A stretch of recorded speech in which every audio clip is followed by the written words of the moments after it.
Hey everyone, welcome back to Little Shop of Nerds. I'm Mike. I'm Julia. Today's hint jewels. Grow old with you. Today we are going to talk about this is our first movie we're going to be talking since it's our month of February, aka Valentine's month, or I like to say, or some people say the month of love, or in my case the month of fucking greeting cards. Yeah, it's turned into a greeting card holiday, definitely. And before you say yes, my jacket's inside out. I'm wearing my work jacket, and I do not want to show the company's logo on it. Yeah. So. And try to come at me, yeah, assholes. Okay, so like Mike was saying before he went on his little tangent there, this is an Adam Sandler movie, and we're talking about The Wedding Singer. Yeah, since last year we did 50 First Dates. That was Jules' favorite Adam Sandler romance film. I love that movie. Oh, I do too. But I wanted to do my favorite Adam Sandler rom-com film, which is The Wedding Singer. And you know what? It actually wasn't too bad. I really love Adam Sandler. He's one of my favorite actors. So being able to watch more of his movies that I haven't really seen before or really watched is like great. Yes. So not 50 First Dates. The Wedding Singer was actually really, really good. Yes. What it is, it takes place in the 1980s in a small town. Yeah, it's 1985. Why not? And yet, I kind of like the idea they set it in the 80s because, how can I say this? Mostly every 80s romance song that you would think from your head came out of the 80s. That's true. Because you would think of any romance song, you would think it came out of the 80s or early 90s if we're lucky. Yeah. Yes.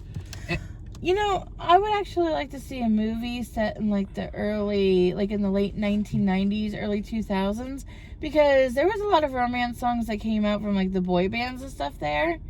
And I actually think that would probably be like... Well, we could. Why not? They made a jukebox musical about the 80s. It was called The Rock of Ages. Mm-hmm. But anyways, let's get back to this. Yeah. Adam Sandler plays a character named Robbie Hart. Mm-hmm. Kind of on the nose. The name's kind of on the nose. Yeah. Does sound like a rock star name. A little bit, yeah. Like I said, he is a wedding singer, and he pretty much for his career is just singing weddings pretty much. And he's at this wedding singing. He gives a speech because the best man was drunk and being an ass. Who was played by Steve Buscemi. Yes. And he goes back, talks to a girl named Julia. Hi. Yes. And see, this is one thing I like about when Drew Barrymore and Adam Sandler works together. You feel the chemistry. He has really good chemistry with Drew Barrymore and Jennifer Aniston. Yes. You can tell they feed off each other with comedy and everything else. See, this is why I think they do really well with each other. Mm-hmm. He's talking about he's going to get married. She's getting married to a guy who's like a stockbroker. They're engaged, but they haven't set a date yet. But Robbie Hart was actually going to get married the week after we first meet him in the movie. Yes. And they're at his wedding. His fiance doesn't show up, and she leaves him a note. Yeah. And during the wedding, you hear the orchestra playing a song. As a kid, I did not know what that song was until you realize as an adult it was Journey. Don't Stop Believing. Yeah. By an orchestra. But yes. I was sitting there and I was listening to it and I was like, why does this sound so familiar? And I was like, oh, it's Don't Stop Believing. Yes. And like I said, his bride pretty much did not show up. His sister told him she's not coming. They're back at the house. His brother-in-law is trying to cheer him up. He's outside. His ex-fiance shows up, tells why she didn't want to do it because... Yeah, so he was when they met, he was in a band. He was like the lead singer of a band. And she fell in love with that Robbie Hart. but she wasn't in love with the current Robbie Hart because he wants a family. He wants, and she was hoping that they would leave the little town that they were in. Yes, and we get that funny meme that everyone says, something you should have told me yesterday. Yeah. And so he falls into a depression, and then Julia comes out and she's like, "Hey, you know, he went to a wedding." He was singing at a wedding because his friend tried to get him back to work, and but he was actually trying to get him laid, but didn't work out too well. And he makes a speech and he goes into a song called "Love Stinks," which I did not know that was a song back then. When I got older, I remember. When I was younger, I did not know that was from a band, but when I got older, I did. Yeah. And so he sings "Love Stinks." He gets beat up by, I think, the bride or the father of the bride. And then Julia like stops him and she's like, "Hey." No, he was in the dumpster. Yeah, and then he's like leaving, and she's like, "Hey, Glenn and I set a date," and he is like, "Oh, good for you." And she's like, "I want you to come to our engagement party in like 2 weeks," and he's like, "Maybe."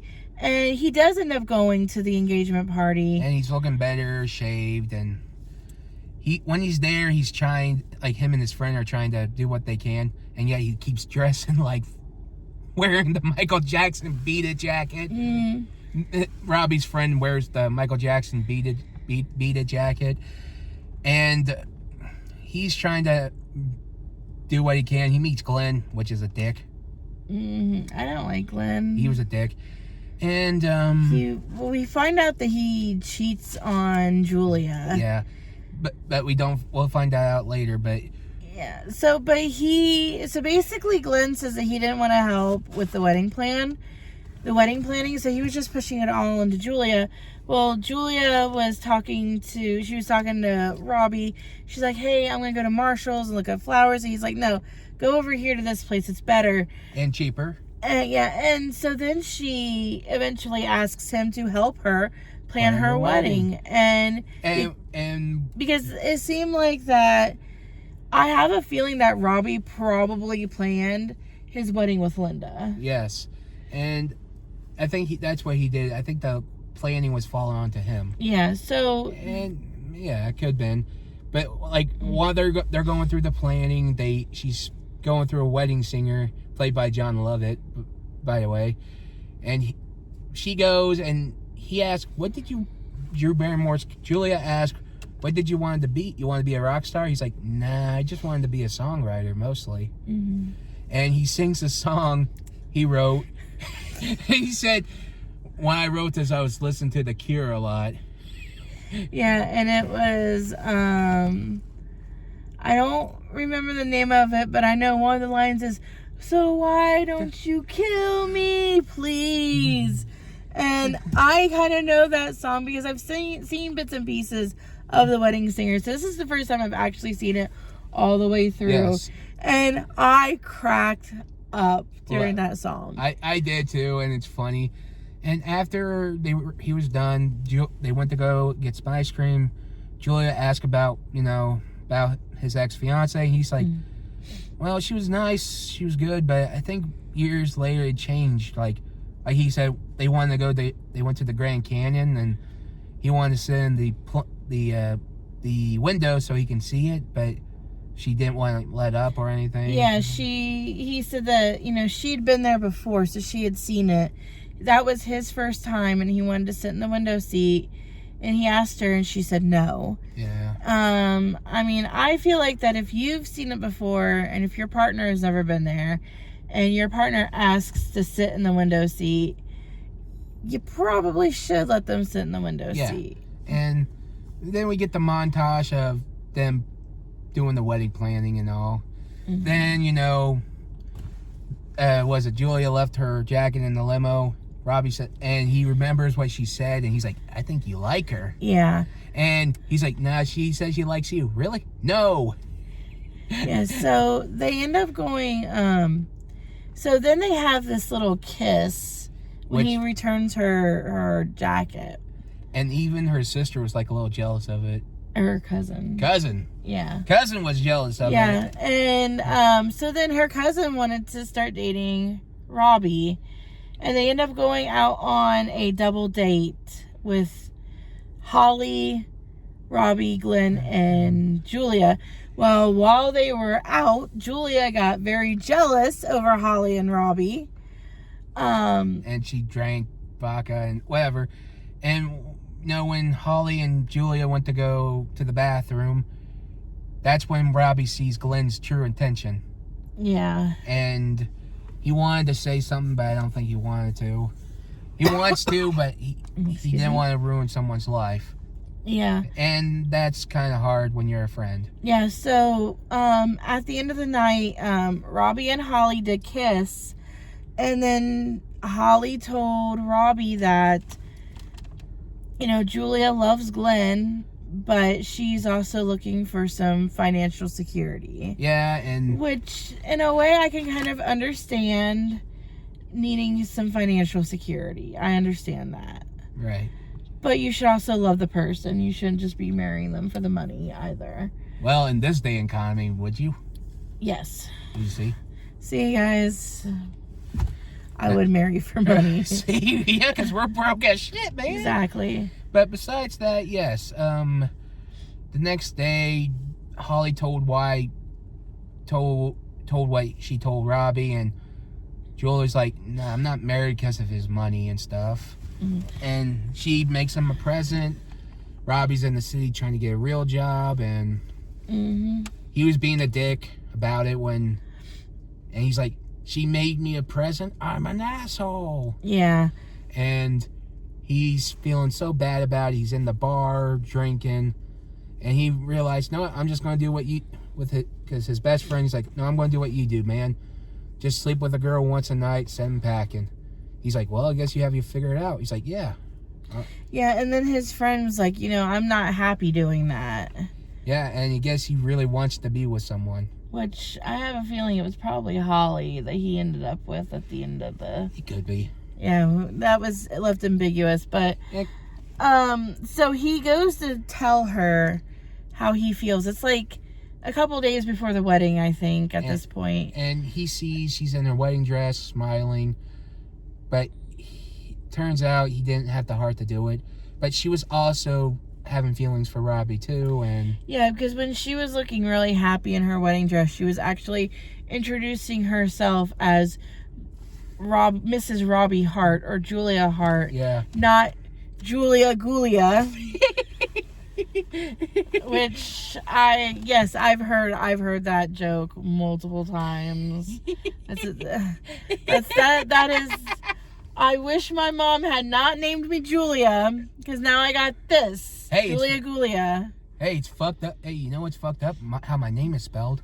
Yeah, it's true. Yeah. Yeah, they messed up the spelling on his name. Yeah, how it's A-E-L? It's mine spelled E-A-L. Yeah, see. See? But besides that, yes, Robbie gets drunk, meets Glenn. He pretty much punches him and tell him not to say anything to Julia. And he sleeps with his ex-fiance. Yeah, Linda shows up. And Julia goes to his house. Did they actually sleep together? Or did they just sleep together? They could just sleep in the same bed. Did they sleep, or just sleep? Well, she was wearing his Van Halen shirt. That's true. But with no pants on, just saying. But besides that, yes. But Robbie was drunk too, so never do that, y'all. Yeah, that's dubious consent. No. No. We stand consent on this page or on this channel. We're big supporters. Yeah. Remember, if your partner is drunk, don't do it. Don't do it because they can't consent. Yes. But anyways, yes, Julia comes by, sees her, and tells her to go off, and Julia gets mad, goes back to Glenn, tell him, let's go to Vegas and get married already.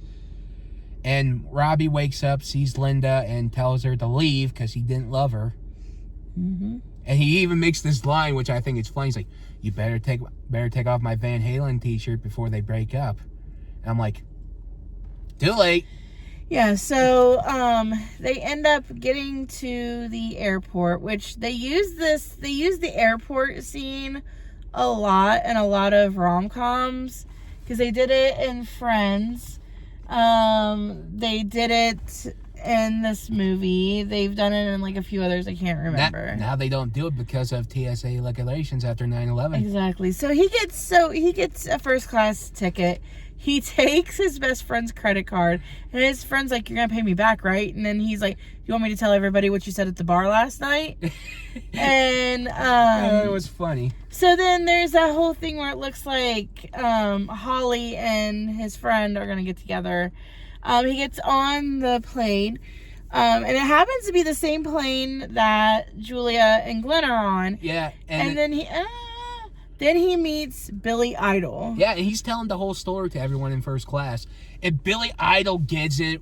What Glenn's a piece of shit. And I'm like, he's like, see, Billy Idol gets it. I don't know why she doesn't. Yeah. So then they find out that she's on the plane, and he sings a song for her, and she immediately knew that the song was for her. And I have to say, I really loved that song. It was like, and with Adam Sandler's voice. See, when he's not doing the goofy singing voice, when he's doing like that kind of voice, when he's singing normally, he has a good voice. yeah. And what was it? One of his specials, he redid that song for his wife. Oh, that's nice. Yeah. Yeah. He changed the words around for his wife. So. Yeah. So they do end up getting together, and then you see them getting married at the end. Yes. And pretty much that's the whole movie. And it's not very long. It's like, what, an hour and 30 minutes? It's like an hour. Yeah, an hour and a half. Yeah, it's only an hour and a half. I recommend watching it. I give it, what, 8 out of 10? I probably would give it a 9 out of 10. Well, either way. I'm a big Adam Sandler fan anyways. So. I am too. But like I said, I like it. It's a perfect movie to go watch. And it has actual comedy in This is an actual rom-com because it actually has comedy in it. Mm-hmm.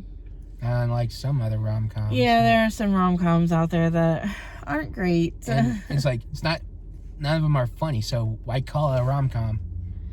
I mean, it's supposed to be. Yeah, but it's not funny. I'm just saying, like... They might have thought that it was funny, but it all depends on the audience's interpretation, to be honest. Either way, I recommend the movie. Yeah. Yeah, Mike found it on Vudu or Fandango, whichever one. Well, what do you expect? It wasn't on any other streaming platforms That's for true. free. So, I actually really enjoyed it. Like I said, I've seen bits and pieces of it.